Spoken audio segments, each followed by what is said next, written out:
Hey everyone, welcome to Locked On Lakers for Tuesday. Brian Kamenetsky, Andy Kamenetsky. The Lakers finished the road trip on a high note, and LeBron James continues to crush the competition. That's next.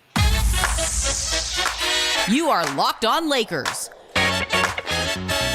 your daily Los Angeles Lakers podcast. Part of the Locked On Podcast Network, your team every day.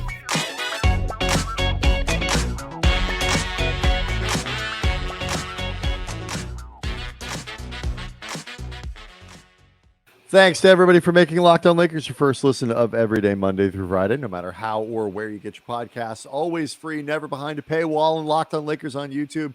It's where you can go to find the show and watch it, not just listen to it. See us talking, putting fun stuff up on the page, and more importantly, participate in a really fun and growing community of Lakers fans who are talking to us, talking to each other, and becoming part of the show on a daily basis. So we certainly appreciate all the support we're getting there. Make another Locked On podcast your second listen of every day. I want to let you know that today's episode is brought to you by Prize Picks. First-time users can receive a 100% instant deposit match up to $100 with promo code Locked On. That's prizepicks.com, promo code Locked On. Russell Westbrook did not finish Monday's game in Charlotte. The Lakers win that one 121-115. Got a little tight down the stretch, but still a good win for the Lakers. So good bounce back games. Troy Brown back in the starting lineup. Bryant Reeves, Jesus. Austin Reeves breaks out of his mini slump. But Andy, this one starts with LeBron. There's no secondary story. There's no let's get to these other things. For LeBron James, once again, he is on a heater. Like a major heater. Yeah, 43 points in this game, 16 to 26 from the field, 11 from 15 at the line, 11 rebounds, 6 assists against just 3 turnovers. Still struggling a bit from behind the arc, 0 of 5, but talked about this before with everything LeBron's been doing in AD's absence and hopefully not the absence of Russell Westbrook moving forward. If the worst thing you can say about LeBron in terms of just raw production is that he's not spacing the floor for the Lakers, fine. Because the reality is they're supposed to be spacing the floor for him, not the other way around. And in reality, the Lakers over the last 15 games, certainly the last 10 games, and actually in this game, have been doing an increasingly better job of spacing the floor for LeBron. They were 33% from behind the arc in this game, but if you remove LeBron's 5 misses, they're 10 to 25. They're 40%. That's related, though. I think that's related directly to the efficiency that LeBron has shown. Because he's even with the 4 of 6 against Atlanta, 4 of 6 from 3. He is 6 of his last 26 from 3. His December splits from 3, I know, were terrible. 29% from 3-point range in the month of December, and so January is not off to a great start either. But like you say, when you remove him, because the rest of the team is shooting the ball at a much better rate than they were at the beginning of the season. Top third of the league, right in there, and very respectable percentages. That allows LeBron to be 16 of 21 from 2-point range like he was today, because everything else is at the rim. Some of those fadeaways and nice shots, but he is living at the rim right now. Yeah, Lakers last 15 games, 35% from behind the arc, last 10, 38, and I believe in the last 5, they've been even higher than that. So like we talked about early in the season, we had concerns about this team in terms of outside shooting because they did not bring in many, as LeBron said, lasers in the offseason. But pew, pew, pew, pew. But we both said they're not going to stay this bad because they would be making history. And generally speaking, history is not made. So it was going to get better. And it obviously hasn't solved all the Lakers' problems. The biggest being we still don't know when AD is going to be back. But the Lakers still, if you look at their overall averages for the season, their 3-point shooting is low, and they are still seen as a team that is really bad with outside shooting because people don't pay a lot of attention to the ins and the outs and the daily machinations of this team. But the reality is that's not really a glaring problem for this No, team. and if you remove LeBron from it, And Russ. like you say, it improves significantly. Just on Monday night's game, in terms of picking up the slack from 3-point shooting, Pat Beverly was 2 of 4. He had finished off the month strong from beyond the arc. Troy Brown was 4 of 8. Austin Reeves hit both of his threes. So there's enough floor spacing going on there. I mean, what LeBron though is doing right now is it is insane. I mean, like Mike Bresnahan on the post game show on Spectrum Sportsnet kind of said it, because he was around those teams, as were we. The two, in 2009 when Kobe scored 4 straight or 5 straight 50-point games, it has that kind of feel to it. And obviously the scoring isn't the same, but just the incredible level of play, 43, 47, 27, 28, 38, 34, 31, 33, 30, 33 from a scoring standpoint, the efficiency, he does not have a game in his last 10 where his field goal percentage was under 50%. Like he has been over 50% in all of them. His percentages for the season now are, he's basically pushing 51% now. And that is with taking 5 or 6, he was averaging almost 7 three-pointers a game. And his percentages there are dragging the overall percentages down.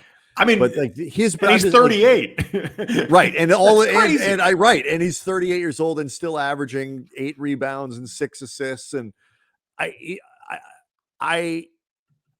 guess it's not perfect. There's always something, as our friend Max Kellerman used to say. Great can always be greater. These are MVP caliber numbers.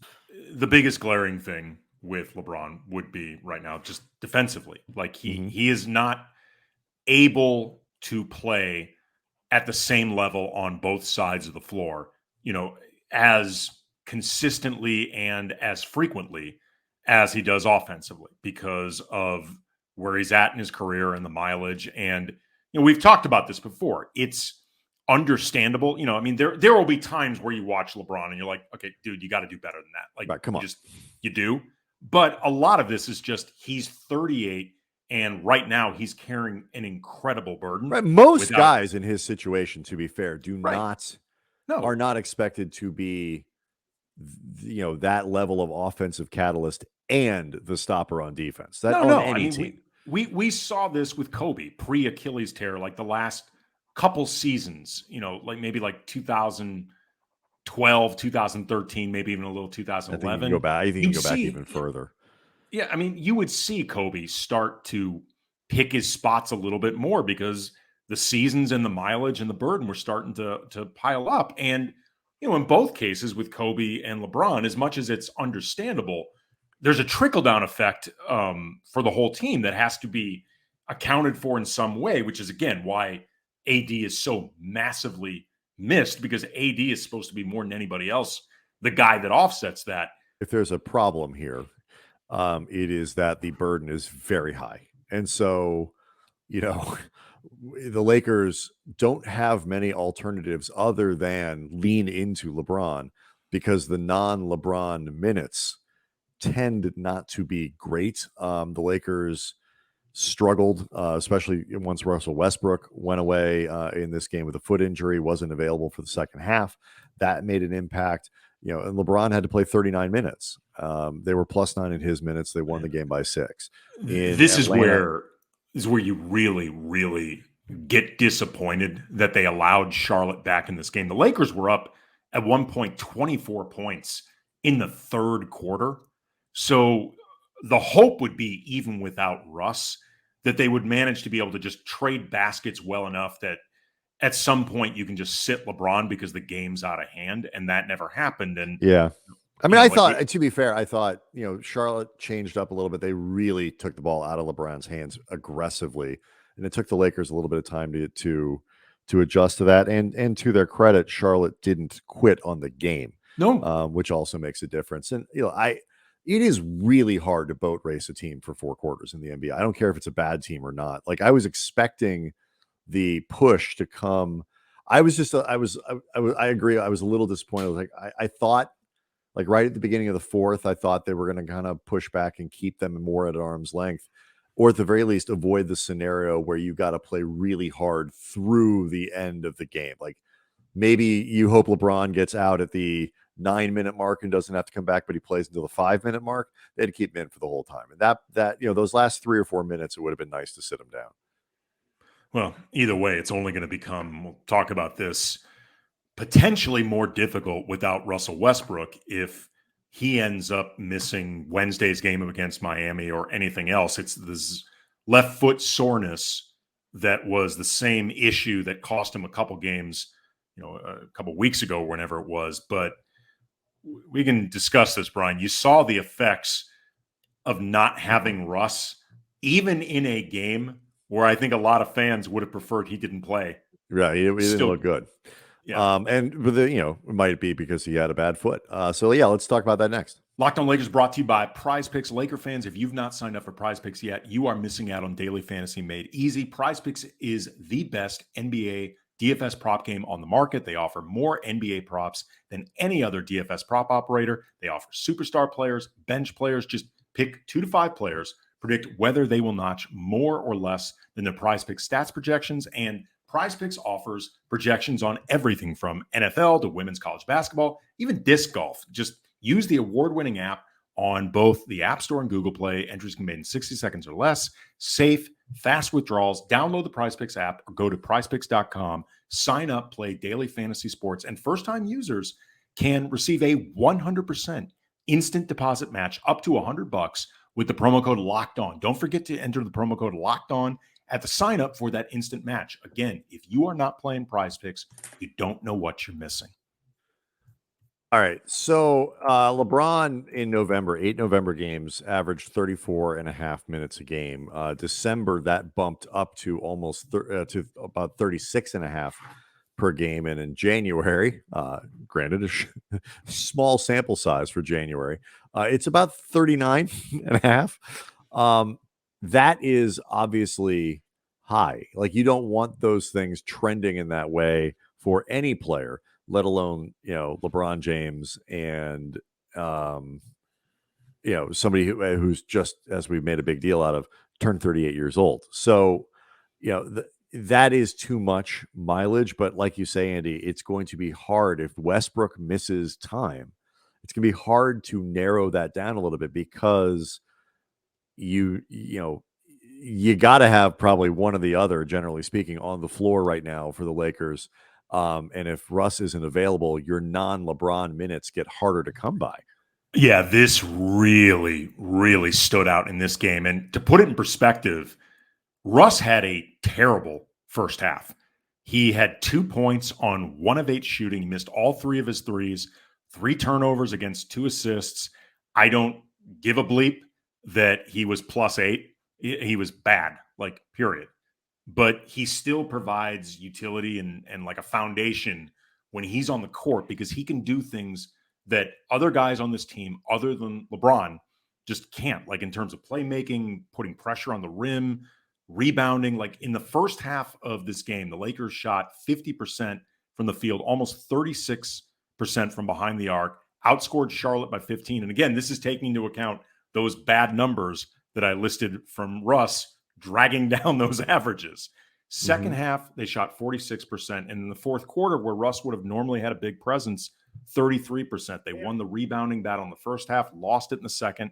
And just for all of Russ's faults, you can see the effects of him being unavailable. Like, the second unit is completely rudderless without him. And it puts pressure on guys like Reeves or Schroeder, maybe even Patrick Beverley, to try to be more of a playmaker than they really are. It leads to Kendrick Nunn getting minutes, which because Lonnie Walker again unavailable for the game on Monday. This is the challenge that Darvin has, because Russ organizes that pace ethos better than anybody else they have. Dennis Schroeder likes to run, but he doesn't manage the break the same way that Westbrook does. I mean, he's got plenty of flaws, but he gets them moving. effectively, and they're better when they move to get all Butch Cassidy and Sundance Kid here. So hopefully we didn't get any real updates after the game. We'll see if there's more Tuesday, as the day goes on, but hopefully that doesn't linger for too long. The Lakers really cannot afford to get this month off to a bad start. It's a home heavier schedule before that big road trip at the end of the year, starting with Miami on Wednesday. And but if Russ isn't going to be available, honestly, even if he is, Troy Brown back in the starting lineup, shooting really well, that can start to make a difference. Austin Reeves, he had a really good bounce back from his little mini slump that he was in for a couple games. Very strong game on Monday. Typical Reeves across the board contributions. But I guess start with Brown, because I know he's a guy that you've been really watching and kind of championing, I think, as much as anybody who covers and talks about the team. So another really good, consistent game from Brown where he's in the lineup, 30 plus minutes, takes 8 shots, all 3-pointers, makes half of them, continuing a good run of shooting over the last 4 or 5 games. So he does seem at the very least to do better as a starter. He does. I mean, if you look at the splits, and this doesn't take into account tonight's game, but it's only going to prove my point more because he had good stats in this game. He averages 8 points per game on nearly 48% shooting from the field, 39% from behind the arc, versus 5 points per game on 38% from the field, 32%. And I recognize neither one of these are prolific in terms of scoring, but there's a tangible difference, shooting 10% better from the field, 7% better from behind the arc. That matters. He's a better rebounder in terms of his overall production as a starter versus coming off the bench. And then in this game, he had 3 steals, but you could also just see the overall effect of his length out there. And this is something that I've really harped on in terms of wanting to see the starting lineup longer. I think they're going to be more disruptive defensively. I think they're going to be more effective defensively, the way Darvin really wants them to build an identity. And I just feel like there's been a stubbornness from Darvin in not really doing what seems like it pretty obviously needs to happen. And I want to make it clear, I'm not presenting Troy Brown as some type of panacea. I don't. You mean in terms of just putting Brown in the starting lineup, and leaving him there? It's just sort of an obvious thing that needs to happen. Okay, I just wanted to clarify. Yes, because I think he creates an overall lineup composition and a functionality that is not there with Lonnie Walker forced to play up as a small forward when he's not really a defender to begin with.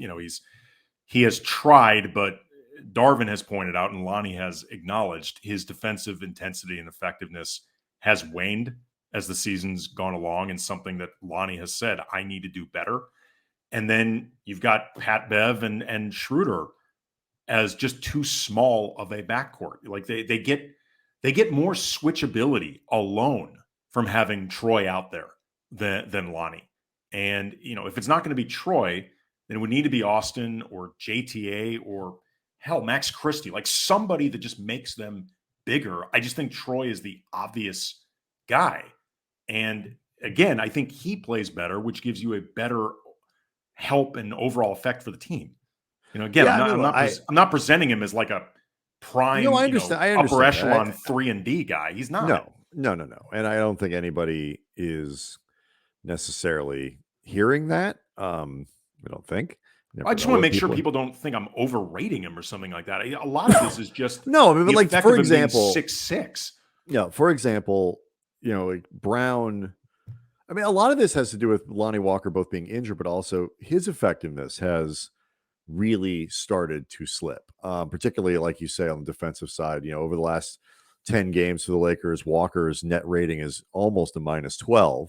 Whereas, Troy Brown is above water at a +2.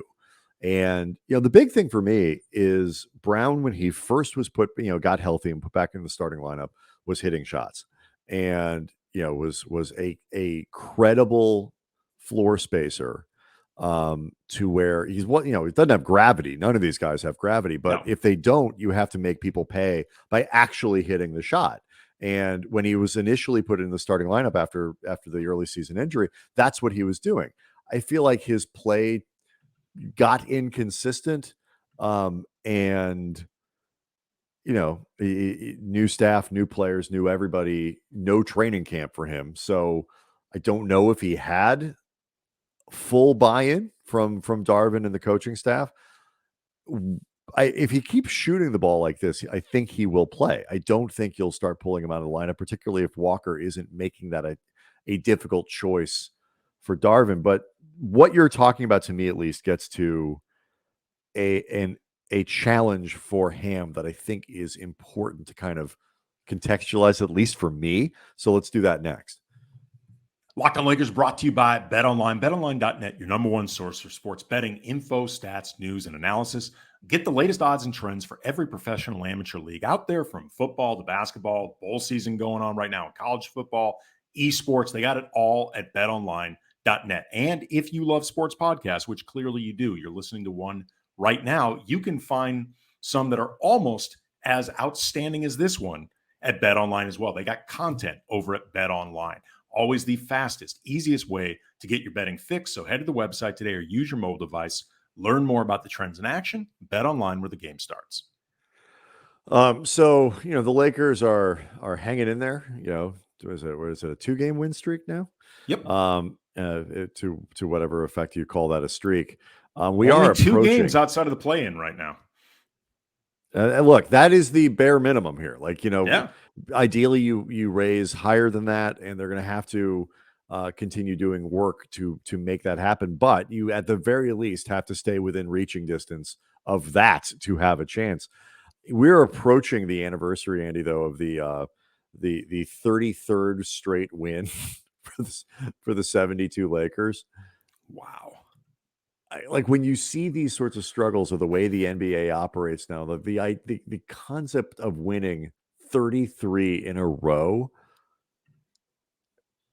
it's like mind-boggling to me. It is so difficult to do. I would settle for 3 right now with the Lakers, and and they're doing 33.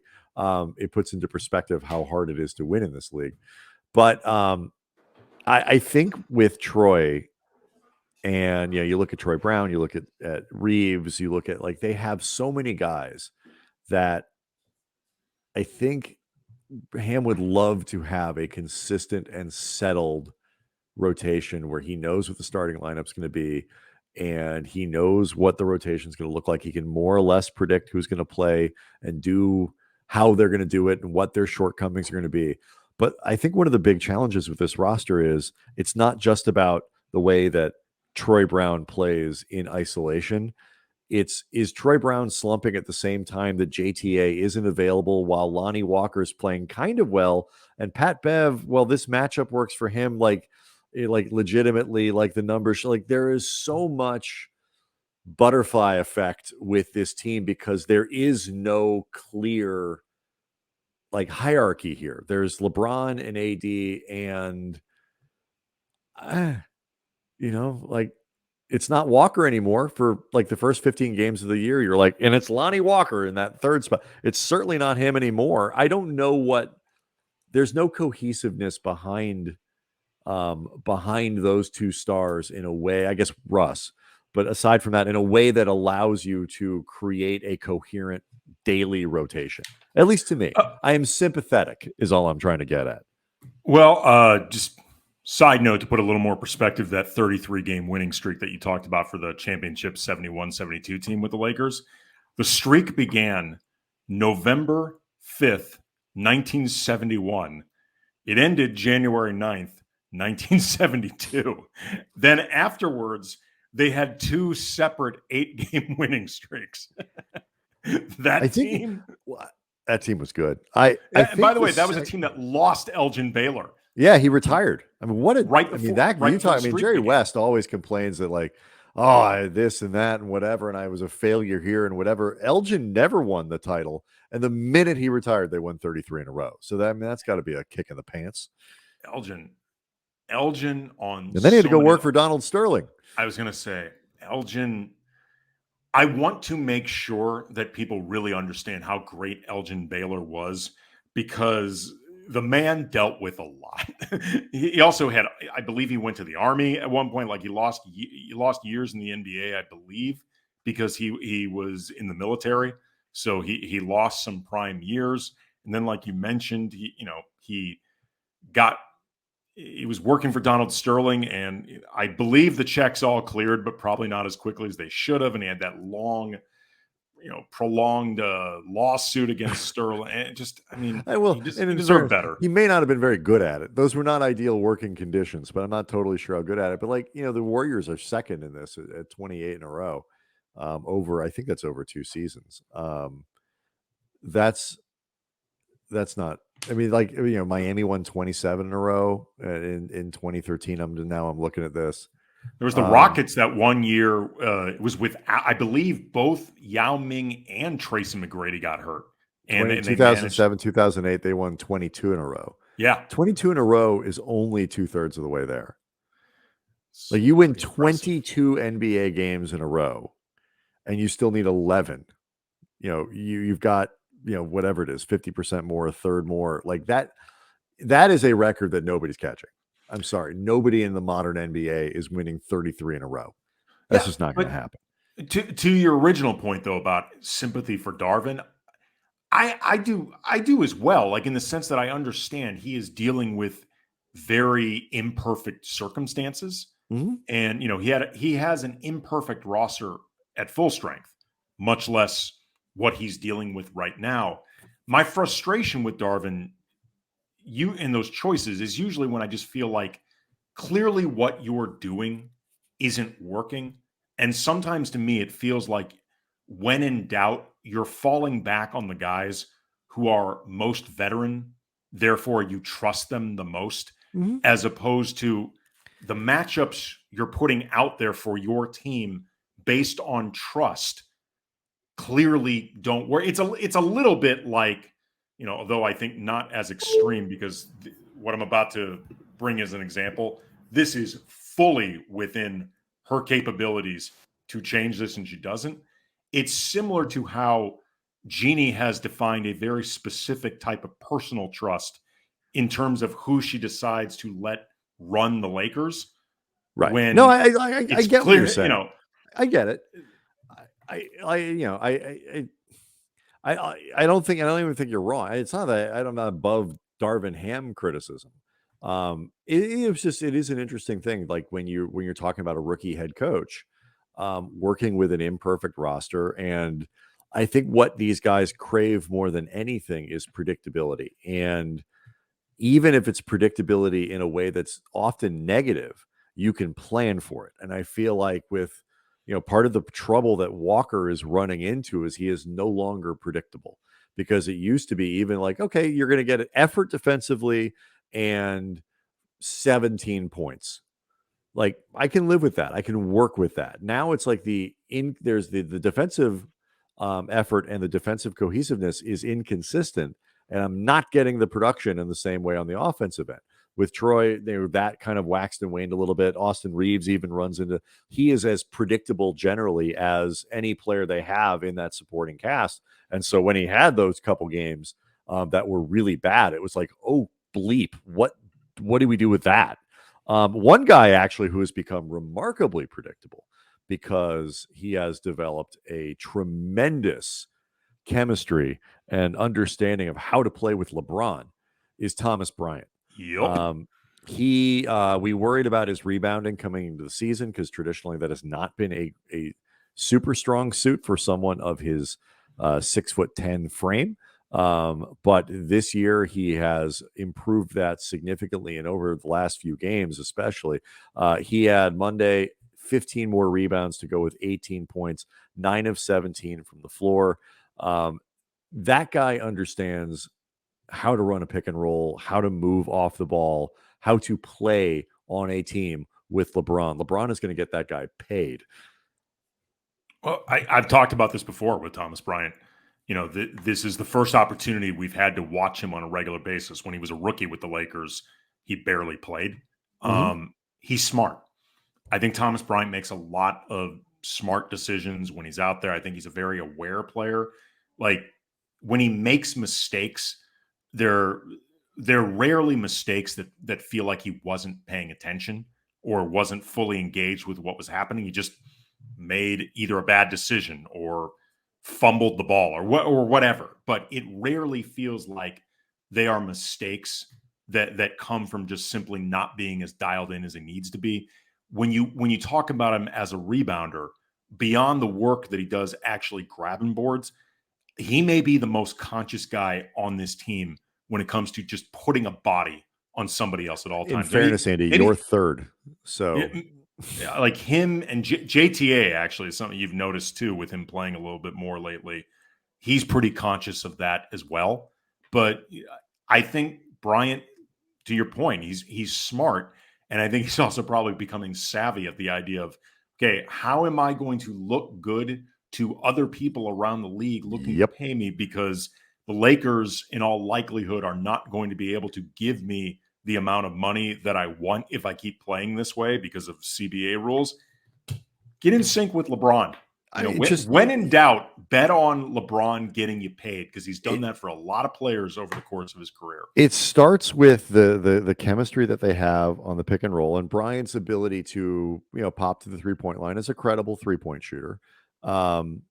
Is something that teams this year. have it's low frequency. You'd maybe like to see it a little higher, although he's killing at the rim. But right now he's shooting 48%. Right. He's it's good enough that it's you like it when he takes it. Teams are sometimes giving him that shot or not expecting it, and often he makes it. Again, if you're not going to create gravity, which opens up the floor, that can be okay. Gravity with conversion is ideal. But if you don't have the gravity and you're making the shots, that's fine. We used to talk about that with Rondo all the time. Like Rondo has had, understandably, a reputation his whole career as somebody who can't make outside shots. With the Lakers, he actually was pretty decent.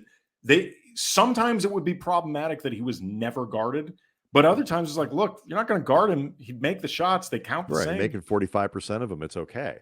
Bryant, look, LeBron, to your point, should insist on 15% of Thomas Bryant's next contract. There's no question about it. But as long as it's a certain size, like if he's taking a mid-level contract or less, that's greedy of LeBron. He's a billionaire. 15% that's straight up greedy. He wouldn't. Whatever he gets is at least 15% courtesy of LeBron, probably a lot more. Right, but he can send LeBron a nice note. He doesn't actually have to give him the fruit basket, money. An edible arrangement, perhaps. Yeah, those are delicious. They've really come a long way. Yeah. That is not even. They're not even a sponsor of the show. That is a non paid endorsement for. But if they'd like to be, we will take their money and their fruit, for that matter. That's good. They're delightfully shaped fruits.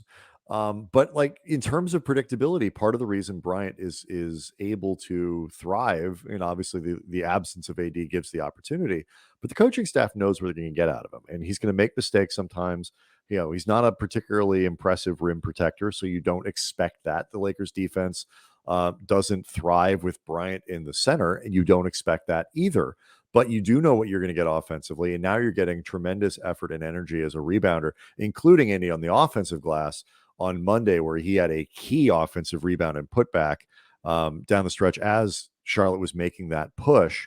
That putback from him was what gave the Lakers a little bit of breathing room over the last 90 seconds of the game. So if more guys could develop that kind of consistency, Troy Brown seems to be on his way to that.